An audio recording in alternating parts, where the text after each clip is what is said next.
राजा इल की कथा। जब लक्ष्मण ने अश्वमेध यज्ञ के विशेष आग्रह किया तो श्री रामचंद्र जी अत्यंत प्रसन्न हुए और बोले, हे सौम्य, इस विषय में मैं तुम्हें राजा इल की कथा सुनाता हूँ। प्रजापति करदम के पुत्र इल वाहलिक देश के राजा थे। एक समय शिकार खेलते हुए वे उस स्थान पर जा पहुंचे जहां स्वामी कार्तिकेय का जन्म हुआ था और भगवान शंकर अपने सेवकों के साथ पार्वती का मनोरंजन करते थे। उस प्रदेश में शिव की माया से सभी प्राणी स्त्री वर्ग के हो गए थे। नर, पशु, पक्षी या मनुष्य कोई भी दृष्टिगत नहीं होता था।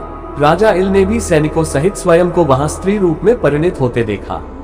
इससे भयभीत होकर वे शंकर जी के शरणागत हुए और उनसे पुरुषत्व प्रदान करने की प्रार्थना करने लगे।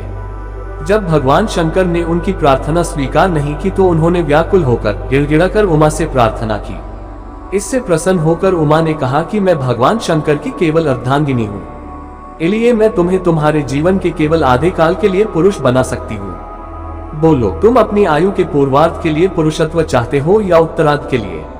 इल कुछ क्षण सोचकर बोले कि देवी, ऐसा कर दीजिए कि मैं 1 मास पुरुष और 1 मास स्त्री रहा करूं।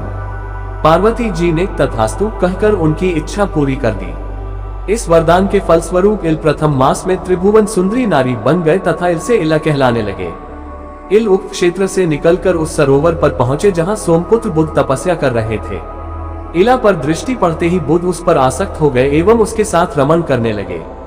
उन्होंने राजा के साथ आए स्त्री रूपी सैनिकों का वृतांत जानकर उन्हें किन्पुरुषी किन्नरी होकर पर्वत के किनारे रहने का निर्देश दिया।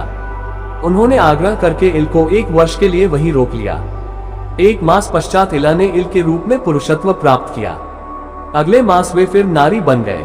इसी प्रकार यह क्रम चलता रहा और 9वें मास में इला ने पुरुरवा को जन्म दिया। अंत में इल को इस रूप परिवर्तन से मुक्ति दिलाने के लिए बुद्ध ने महात्माओं से विचार विमर्श करके शिव जी को विशेष प्रिय लगने वाला अश्वमेध यज्ञ कराया। इससे प्रसन्न होकर शिव जी ने राजा इल को स्थायी रूप से पौरुष प्रदान किया। श्री रामचंद्र जी बोले, हे महाबाहु, वास्तव में अश्वमेध यज्ञ अमित प्रभाव वाला है।